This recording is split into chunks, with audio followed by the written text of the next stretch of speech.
आज Doubtnut app download करें। Doubtnut पर अपने सभी गणित, रसायन विज्ञान, भौतिक विज्ञान और जीव विज्ञान के डाउट्स का करो सफाया। बस प्रश्न की फोटो खींचो, एक ही प्रश्न को क्रॉप करो और तुरंत वीडियो सोल्यूशन पाओ। अभी डाउनलोड करें। दोस्तों, आज का हमारा सवाल है कि बोहर के परमाणविक मॉडल के अभिग्रहितों का उल्लेख कीजिए तथा इसके आधार पर इलेक्ट्रॉन की nवीं कक्षा की त्रिज्या के लिए व्यंजक प्राप्त कीजिए। तो आइए हम सबसे पहले बोहर के परमाणविक मॉडल के अभिग्रहितों का उल्लेख करते हैं। इसके लिए हम एक चित्र के माध्यम से आपको समझा देते हैं। दोस्तों, इस चित्र में देखिए, ये जो हमारा है ये हमारा इलेक्ट्रॉन है, ये जो है ये हमारा नाभिक है। क्या है?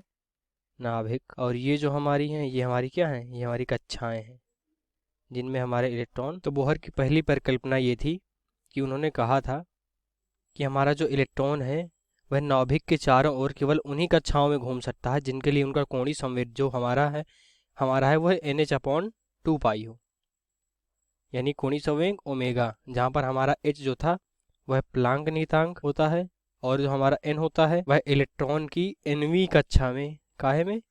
nवीं कक्षा में जड़त्व आघूर्ण है। क्या है? जड़त्व आघूर्ण, जिसे हम जो n का मान रख सकते हैं 1 2 3 ऐसे रख सकते हैं। इस प्रकार जो है बोहर ने क्या माना कि हमारा जो इलेक्ट्रॉन है ये इलेक्ट्रॉन है वह नाभिक के चारों ओर जो है कुछ निश्चित त्रिज्या की कक्षाओं में घूमता है। हमारी त्रिज्या है 2 कक्षाओं के बीच में, इतनी दूरी पे है। तो इलेक्ट्रॉन जो नाभिक के चारों ओर जब घूमेंगे तो कुछ निश्चित त्रिज्या की कक्षाओं में घूमेंगे, यह बोहर ने माना था। और उनकी दूसरी परिकल्पना क्या थी? उनकी दूसरी परिकल्पना यह थी, तो उन्होंने कहा था कि जब इलेक्ट्रॉन नाभिक के चारों ओर कक्षा में घूमेगा तो घूमते समय इलेक्ट्रॉन कोई भी ऊर्जा का उत्सर्जन नहीं करेगा। यही उनका दूसरा परिकल्पना थी। आइए अब उनकी तीसरी परिकल्पना हम आपको बताते हैं। उन्होंने कहा था, मान लीजिए हमारा कोई परमाणु है, हमने अगर इसको कुछ बाहर से ऊर्जा दे दी तो यह अपनी कक्षा को छोड़कर अपने से ऊंची की कक्षा में चला जाएगा और यहाँ पर कम से कम 10⁻⁸ सेकंड तक रुकेगा। कितने सेकंड तक? 10⁻⁸ सेकंड तक। इसके बाद यह अपने आप ही अपनी पुरानी कक्षा में, पिछली कक्षा में वापस चला जाएगा। यही उनकी तीसरी परिकल्पना थी। आज जब यह लौटेगा तो इन दोनों का जो अंतर होगा ऊर्जा का, इसके बराबर जो ऊर्जा होगी वह वैद्युत चुंबकीय तरंगों के रूप में उत्सर्जित कर देता है। वैद्युत चुंबकीय तरंगों के रूप में उत्सर्जित कर देता है। तो मान लेते हैं कि जो उत्सर्जित तरंगों की आवृत्ति है वह न्यू है तथा इलेक्ट्रॉन की उच्च कक्षा में ऊर्जा E3 है। कैसे E3 है? ये हमारा E3 है उच्च कक्षा, ये E2 है उसके नीचे कक्षा, ये E1 है पहली कक्षा, और इलेक्ट्रॉन की नीची कक्षा में ऊर्जा क्या है? E2 है। तो हमारा जो आएगा वो हमारा आ जाएगा H न्यू बराबर E3 माइनस का E2। तो यहाँ से हमारा जाएगा न्यू बराबर E3 माइनस का E2 बटे H। तो यहाँ से हम लोग लिख सकते हैं E3 माइनस E2 की जगह डेल्टा E, तो आ जाएगा डेल्टा E बटे H। अब यहाँ पे मान लेते हैं कि यदि उत्सर्जित विकिरण की तरंगदैर्घ्य लेमडा हो तो हमारा क्या आ जाएगा? हम जानते हैं कि न्यू बराबर होता है C बटे लेमडा। अब ये भी हमारी न्यू की वैल्यू है, ये भी हमारी न्यू की वैल्यू है, तो दोनों को बराबर कर देते हैं। तो आएगा C बटे लेमडा बराबर डेल्टा E बटे H।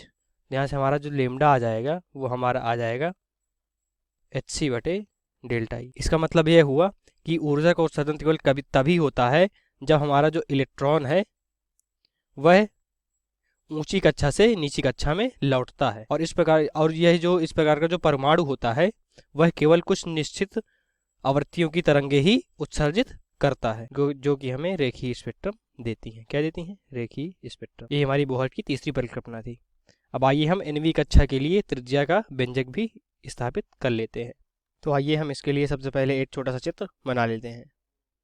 दोस्तों, इस चित्र में देखिए, ये हमारे जो है ये हमारी कक्षा है, ये हमारा नाभिक है और ये हमारा एक इलेक्ट्रॉन है जो विवेद से कक्षा में घूम रहा है। तो इसके लिए हम मान लेते हैं कि माना हमारा E, M, V तथा R जो है यह क्रमशः आवेश, M हमारा द्रव्यमान, V हमारा वेग और R हमारी त्रिज्या है। तथा हाइड्रोजन के नाभिक पर जो धनावेश है वह ZE है, जहाँ हमारा Z जो है वह परमाणु क्रमांक है। क्या है? परमाणु क्रमांक। तो इलेक्ट्रॉन को जो है अपनी कक्षा में घूमने के लिए जो आवश्यक अभिकेंद्र बल है और नाभिक व इलेक्ट्रॉन के बीच जो स्थिर विद्युत आकर्षण बल से ही प्राप्त होता है। तो इसका मतलब क्या हुआ कि हमारा जो F होता है वह बराबर होता है 1/4 pi epsilon not into small Q गुणे कैपिटल क्यू बटे आर स्क्वायर। तो आइए सब कमांड रखते हैं। एफ बराबर होता है एम वी स्क्वायर बटे आर बराबर 1/4 पाई अपसाइलन नॉट इंटू हो जाएगा जेड ई गुणे ई बटे आर स्क्वायर।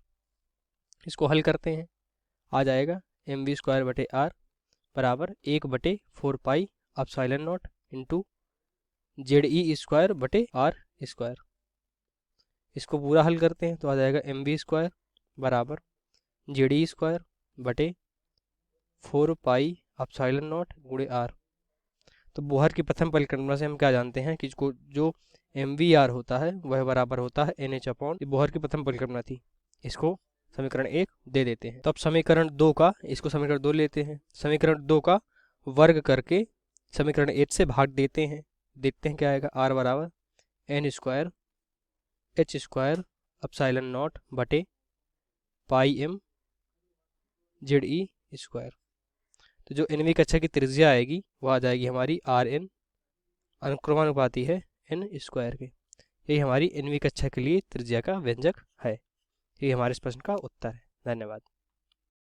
कक्षा 6ठी से 12वीं से लेकर नीट, IIT, JEE वो एडवांस के लेवल तक 1 करोड़ से ज्यादा छात्रों का भरोसा। आज ही डाउनलोड करें डाउटनेट ऐप या व्हाट्सएप करें अपने सारे डाउट्स 8400 400 400 पर।